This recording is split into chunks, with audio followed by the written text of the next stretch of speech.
Chainsaw Man's repetitive cycle has people in a chokehold. On one side you have people that enjoy it, and on the other you have people that absolutely despise it. It is difficult to like these type of characters. It's difficult to enjoy these type of stories. I can't blame people when they read chapters like this, when they view characters like this, when they try to indulge with them in good faith, and they just don't care. Characters that progress within their development but also regress around certain topics are difficult to fall in love with. When you're reading many different stories, characters that progress in a linear fashion that never really stumble on themselves, that never really look back, are very easy to enjoy. The ones that do look back or do stumble tend to stick out like a sore thumb. And if the author is willing enough, they can explore that type of regression in really interesting ways. Look at this, a second channel that is a weekly manga podcast, updated Friday, go subscribe, and a free Patreon with exclusive goodies and that podcast 5 days earlier. Become a member, it supports me directly. Also leave a like and subscribe. Mwah. Again, I can't blame a lot of you for disliking this type of stuff, this repetitive conversation around Denji's regression, around his sexuality, his drive for it, but it's a big part of his character. I've talked about it in a lot of different ways, how it's utilized within the story, how it's utilized with Denji, but also how it's weaponized against him. There's a big part of Denji's childhood, his trauma, and the isolation away from other people where he just doesn't have that normal connection. It's hard to view Denji as a normal human being because of how Fujimoto tends to write how alienated he truly is. A child that had nothing, a child that forcefully had to kill his father to save himself, a child that was stunted with growth and development, locked away that trauma, hiding it from everything and everyone, to then growing up into a world that was incredibly unforgiving, sacrificing body limbs, his autonomy, his control to anyone and everyone surrounding him. When you see that type of progression for the first time within Chainsaw Man Part 1, it's beautiful because he's very deserving of it. You want him to fall in love with characters like Aki and Power, and when it does happen, when it does get explored, it is incredible. The issue is that you can't really do it again. There's only so far that you can realistically regress a character. But you can regress to points that actually haven't been fixed, or healed, or talked about, or even openly consumed by anybody. The mention of Denji's sexuality has been a big topic within the first part of Chainsaw Man, but it's never truly been challenged. The only time it really has been is from Denji's own perspective, him trying to understand his own sexual drive and what it means to him, figuring out the differences between Power as a friend and Power as someone that he's sexually interested in. When he makes that distinction, it's very powerful, because every other time it's actively used against him as a weapon, a way to control him, a way to get him to do things that he wouldn't actually do. So it shouldn't necessarily come as a surprise with Chainsaw Man Part 2 that his sexual drive becomes a big part of his character again. It is the glaring issue within his trauma that he hasn't truly understood, still trying to figure out those important differences. I guess the harsh reality of it is that, is he really wrong for seeking something so trivial? It's a simplistic human desire for him to actually want to accomplish, but if you engage with it in any sort of way, you can very quickly see that he just doesn't really understand it himself. I don't think he really knows what he's getting into when he talks about his own sexual drive and what that actually means to him, how important or powerful it could actually be. So when he applies it to someone like Yoru or Asa in two different departments, their response is kind of interesting. I don't think he necessarily expects anything to come from it ever, yet he still tries to do it. This situation is a little bit convoluted because he's actively using it as a weapon against Yoru.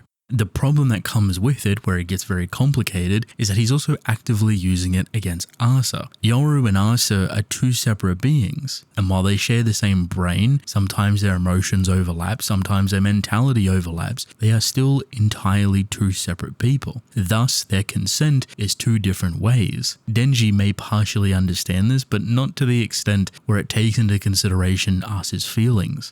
Because Asa and Yoru are desperately intertwined, it's difficult to tell where one starts and where the other ends. It's weird, because I find a chapter like this incredibly beautiful. There's a lot of dialogue in here, stuff that you can really chew on, but there's also stuff that's really sensitive, stuff that Denji never really talks about at all, especially in association with his sexuality.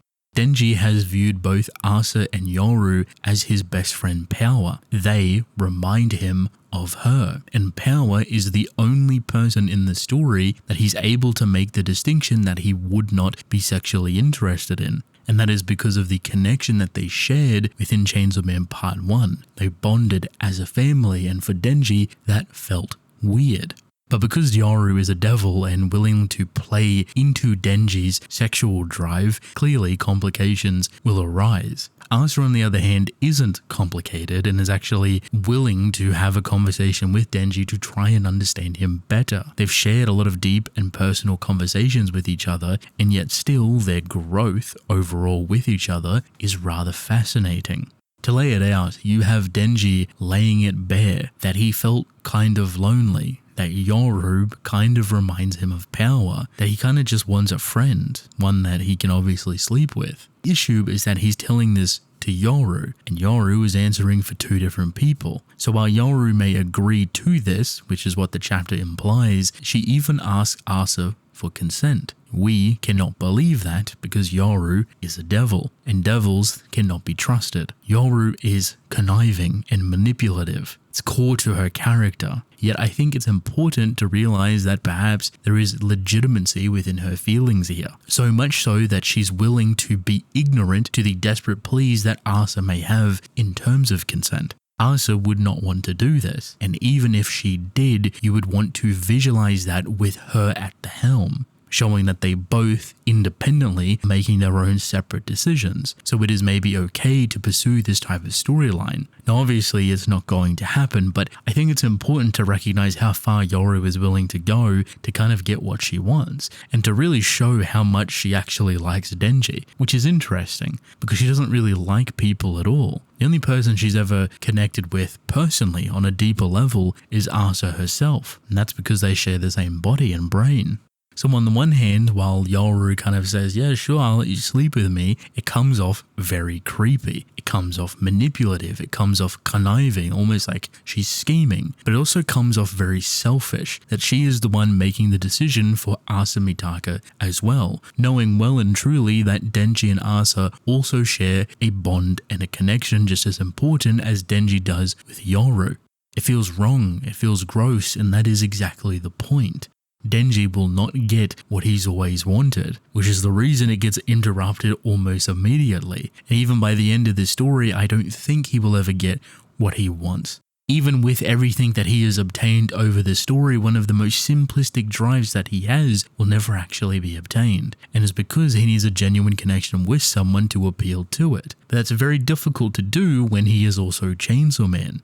The second half of this chapter is where things get very chaotic. You get this really cool back and forth of all of the Fumikos scattered across the globe, basically telling you how it is World War IV, that every single bug, beetle, beast, locust, whatever it may be, is starting to rapidly increase and just devour the world, a literal world-ending plague. You might think, what happened to natural selection? Why are these bugs disappearing? There is currently nothing to allow that to be possible. There is no balancer on this world. Death no longer exists, so every single creature doesn't have any sort of reason to worry. They can reproduce, they can kill and hunt and do whatever they want without any repercussions whatsoever. And they will just increasingly multiply over and over until they quite literally take over the world. Fumiko is viewing this in so many different ways, and the fear that she has for this type of plague is actually insane. For the first time in the story, I feel bad for her that she has to experience one of these things, hunting her down.